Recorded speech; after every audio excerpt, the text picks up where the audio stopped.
ఏళ్ల క్రితం నిర్మించిన ఇంటిని పర్మిషన్ లేదని సీజ్ చేసిన జీహెచ్ఎంసీ అధికారులకు పర్మిషన్ లేకుండా షెడ్లు నిర్మాణం చేసి సుమారు 14 లక్షల ప్రాపర్టీ ట్యాక్స్ ఎగ్గొట్టిన వారు కనపడడం లేదా అని బాధితుడు టెకి రాజశేఖర్ కుటుంబ సభ్యులు తెలంగాణ ఉద్యమకారుల జేఏసీ నాయకులు మండిపడ్డారు. ఈ మేరకు నాచారంలో జీహెచ్ఎంసీ అధికారులు సీజ్ చేసిన భవనం ముందు టేకి రాజశేఖర్ కుటుంబ సభ్యులు తెలంగాణ ఉద్యమకారుల జేఏసీ నాయకులు పత్రికా సమావేశాన్ని ఏర్పాటు చేశారు. ఈ సందర్భంగా వారు మాట్లాడుతూ 100 గజాలలోపు ఇళ్లకు పర్మిషన్ అవసరం లేదని మున్సిపల్ చట్టాలు చెప్తుంటే ఇక 98 గజాల్లో 20 ఏళ్ల క్రితం నిర్మించుకున్న మా సొంత ఇంటికి పర్మిషన్ లేదని నవంబర్ నెలలో సీజ్ చేయడం చాలా బాధాకరమన్నారు. ఇక ఇంట్లో హోటల్లో నిర్మించుకుని జీవనం కొనసాగిస్తున్నాం. ఇప్పుడు మా కుటుంబాలు రోడ్డున పడే పరిస్థితి ఏర్పడిందని, దీనికి కారణం మా పక్కనే పర్మిషన్ లేకుండా షెడ్ నిర్మించి 14 లక్షల ప్రాపర్టీ ట్యాక్స్ ఎగ్గొట్టిన వి దామోదర్ రెడ్డి, వి కొండలరెడ్డిలని ఆవేదన వ్యక్తం చేశారు. గత 5 నెలలుగా వివిధ దశల్లో ఇంటికి వెళ్లి ప్రాధాయపడితే మాపై అక్రమ కేసులు నమోదు చేస్తున్నారు. మాకు న్యాయం, బడా నాయకులకు ఒక న్యాయమా అంటూ మండిపడ్డారు. ఇక నాచారం 62 సర్వే నెంబర్లో దామోదర్ రెడ్డి, కొండలరెడ్డిలకు లేఅవుట్ ప్రకారం 416 గజాలు మాత్రమే కానీ 223 గజాల స్థలాన్ని అక్రమంగా ఆక్రమించి షెడ్డు నిర్మించారు. కాబట్టి ఇలాంటి ఆక్రమదారులపై జీహెచ్ఎంసీ మున్సిపల్ అధికారులు చర్యలు తీసుకోవాలని కోరుతున్నారు. నా పేరు నల్ల రాధాకృష్ణ. నేను తెలంగాణ ఉద్యమకారుల జేఏసీ రాష్ట్ర చైర్మన్గా బాధ్యత నిర్వహిస్తూ ఉన్న నాచారం నివాసిని కూడా. ఈరోజు ప్రెస్ మీట్ పెట్టడానికి గల ముఖ్య ఉద్దేశం ఏంటంటే, ఇవాళ ప్రభుత్వ మున్సిపల్ అధికారులు పేదలకు ఒక న్యాయము, పెద్దలకు ఒక న్యాయం అనే విధంగా వాళ్ళు వ్యవహరిస్తూ ఉన్నారు. ఎక్కడైతే మేము ప్రెస్ మీట్ ఏర్పాటు చేసినామో ఈ ప్రెస్ మీట్ నడుస్తున్నటువంటి ఈ ఇంటిని నవంబర్ నెలలో సీజ్ చేయడం జరిగింది. ఇది 98 గజాల స్థలం మాత్రమే. కానీ పక్కనే ఉన్నటువంటి కమర్షియల్ షట్టర్లు ఏవైతే ఉన్నాయో, మరి అది ఆ షట్టర్లు 14 లక్షల రూపాయల పెండింగ్ ఉన్నది ట్యాక్స్. మరి ట్యాక్స్ పెండింగ్ ఉన్న ఇంతవరకు చర్యలు తీసుకోలేదు. అది కూలిపోవడానికి శిథిల వ్యవస్థలో ఉన్నది. మరి దానికి కూడా మున్సిపల్ అధికారులు చర్యలు తీసుకోవాలని ఈ సందర్భంగా డిమాండ్ చేస్తూ ఉన్నాం. షట్టర్ల వెనుకాల ఖాళీ స్థలంలో వితౌట్ పర్మిషన్ తోటి మరి వాణిజ్య అవసరాల కోసం ఒక పెద్ద రేకుల షెడ్ నిర్మాణం చేస్తూ ఉన్నారు. అందులో రూమ్ కూడా కన్స్ట్రక్షన్ చేస్తూ ఉన్నారు. కాబట్టి వెంటనే మున్సిపల్ అధికారులు మరి బిల్డింగ్ను సీజ్ చేసి చట్టపరమైన చర్యలు తీసుకోవాలి. దాంట్లో 250 గజాల ప్రభుత్వ స్థలం ఉన్నది. ఆ ప్రభుత్వ స్థలాన్ని కూడా రెవెన్యూ అధికారులు, అదేవిధంగా మున్సిపల్ అధికారులు వెంటనే ఆ ప్రభుత్వ స్థలాన్ని స్వాధీనం చేసుకొని ప్రజలకు ఉపయోగంలోకి తీసుకురావాలి.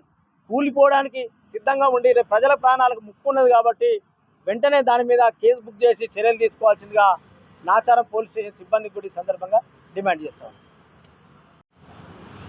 నా పేరు నల్ల రాధాకృష్ణ. నేను తెలంగాణ ఉద్యమకారుల జేఏసీ రాష్ట్ర చైర్మన్గా బాధ్యత నిర్వహిస్తూ ఉన్న నాచారం నివాసిని కూడా. ఈరోజు ప్రెస్ మీట్ పెట్టడానికి గల ముఖ్య ఉద్దేశం ఏంటంటే, ఇవాళ ప్రభుత్వ మున్సిపల్ అధికారులు పేదలకు ఒక న్యాయము, పెద్దలకు ఒక న్యాయం అనే విధంగా వాళ్ళు వ్యవహరిస్తూ ఉన్నారు.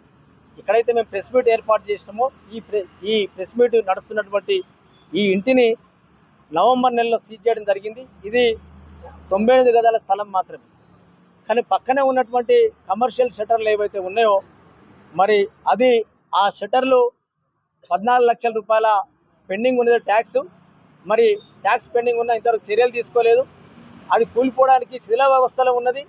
మరి దానికి కూడా మున్సిపల్ అధికారులు చర్యలు తీసుకోవాలని ఈ సందర్భంగా డిమాండ్ చేస్తూ ఉన్నాం. షట్టర్ల వెనుకాల ఖాళీ స్థలంలో వితౌట్ పర్మిషన్ తోటి మరి వాణిజ్య అవసరాల కోసం ఒక పెద్ద రేకుల షెడ్ నిర్మాణం చేస్తూ ఉన్నారు. అందులో రూమ్ కూడా కన్స్ట్రక్షన్ చేస్తూ ఉన్నారు. కాబట్టి వెంటనే మున్సిపల్ అధికారులు మరి బిల్డింగ్ను సీజ్ చేసి చట్టపరమైన చర్యలు తీసుకోవాలి. దాంట్లో 250 గజాల ప్రభుత్వ స్థలం ఉన్నది.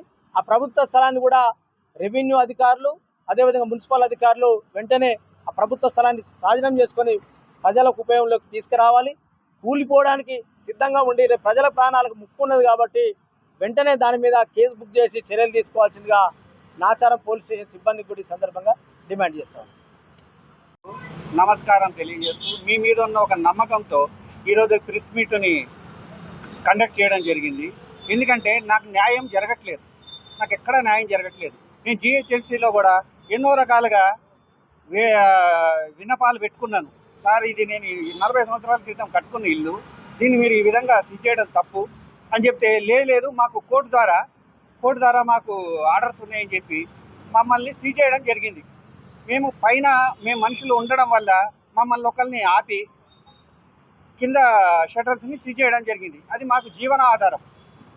అయితే మా పక్కన ఉన్న కొండలరెడ్డి అనే ఒక వ్యక్తి, అంటే దామోదర్ రెడ్డి అయిన కొడుకు అయిన కొండలరెడ్డి ఏం చేస్తున్నాడంటే, తనకు చట్టంలో కొన్ని లుసుకులు బాగా తెలుసు. ఈ లుసుకులు వాడుతూ ప్రతి ఓళ్ళ మీద ఒక కేసు వేస్తున్నాడు. నాచారమే కాదు, రామంతపూర్, ఉప్పల్ అన్నిట్లో విపరీతమైన ఆస్తులు ఉన్నాయి ఆయనకు. అన్ని కబ్జాలే. చిన్న చెరువులో ఇల్లు ఉంటుంది ఆయనది, అది కబ్జా. ఒక 2 ఎకరాలు 3 ఎకరాల కబ్జా చేశాడు. కబ్జా ఇల్లు ఉంది ఆల్రెడీ. పెద్ద చెరువులో ఒక పాడుపడ్డ ఒక 3 ఫ్లోర్ల బిల్డింగ్ ఉంటుంది, అది ఆయనదే. ఉప్పల్ డిపో ఎదురుగా ఒక 3 ఎకరాల ల్యాండ్ ఉంటుంది, అందులో ఉన్న షెడ్లు అన్నీ ఆయనయే. అన్నిటి ఏం చేస్తున్నాడంటే ఎప్పుడో 30-40 సంవత్సరాల క్రితం మేము కొన్నాము అని చెప్పి ఏదో తయారు చేసుకొని కోట్లలో కేసు ఉన్నాయి అనేది దొంగ పేపర్లు సృష్టించి చేస్తున్నాడు. ఈ వ్యక్తి మా మీద ఎందుకు ఇలాంటి కక్ష కంటున్నాడు?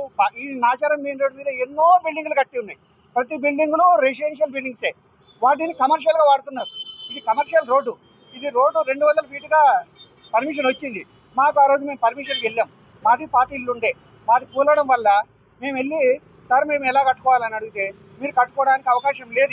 ఇది 200 ఫీట్గా, దీన్ని 100 ఫీట్లో 200 ఫీట్గా మా మాస్టర్ ప్లాన్లో ఉంది, కాబట్టి మీకు 200 ఫీటు పర్మిషన్ ఇవ్వలేము, మీరు కట్టుకోండి ఉండండి, రోడ్డు వైండింగ్ అయిన రోజు మీకు ₹1 కూడా రాదు అని అప్పుడు మున్సిపల్ అధికారులు చెప్పడం వల్ల మేము కన్స్ట్రక్షన్ చేసుకొని 20 సంవత్సరాల నుంచి దీనిలో నివాసయోగ్యంగా ఉన్నాం.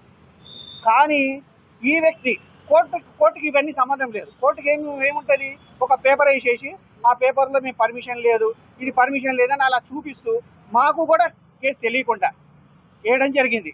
ఇదే విధంగా ఇప్పుడు మరి వాళ్ళు కన్స్ట్రక్షన్ చేస్తున్నారు కదా, ఇన్ని సంవత్సరాల నుంచి ముట్టుకొని ఇంటిని, పాడుబడ్డ ఇంటిని ఎన్నోసార్లు కూలగొడదామని చెప్పి ట్రై చేసిన ఇంటిని మేము కూడా వెళ్ళి అబ్జెక్షన్ చెప్పడం జరిగింది. ఆ అబ్జెక్షన్ మున్సిపల్ అధికారులు ఎవరు స్పందించట్లేదు. దాని మీద ట్యాక్స్ ఉందన్నా పట్టించుకోవట్లేదు. అందరు వస్తున్నారు, మాట్లాడుతున్నారు, వెళ్ళిపోతున్నారు. ఎందుకంటే వాళ్ళు రాజకీయ నాయకులు. దానికి ఇక్కడ మెయిన్ లోకల్గా ఉన్న ఇద్దరు కృష్ణారెడ్డి, గుండుక కృష్ణారెడ్డి మరియు అతని కొడుకైన శేఖర్ రెడ్డి అనేటోళ్ళ దగ్గరికి ఇక్కడ పెద్ద మనుషుల్లాగా ఉన్నారు నాచారంలో. వీళ్ళు మాజీ కౌన్సిలర్ అని చెప్పి నేను వెళ్ళి వాళ్ళని వేడుకోవడం జరిగింది. ఆ రోజు పోయి వేడుకొని జరిగితే మర్నాడు నాకు ఫోన్ చేసి ఇష్టం వచ్చినట్టు తిట్టడం. అది అహంకారంగా తిడుతున్నారు. ఏ విధంగా తిడుతున్నారు అంటే దానికన్నిటికీ నాకు కూడా ప్రూఫ్లు ఉన్నాయి. అహంకారంగా తిట్టడం అంటే, నువ్వు నా అల్లుడిని తిడతావా, వాడు వీడు అంటావా అంటే, నా పక్కన ఉన్నోడు గొడవ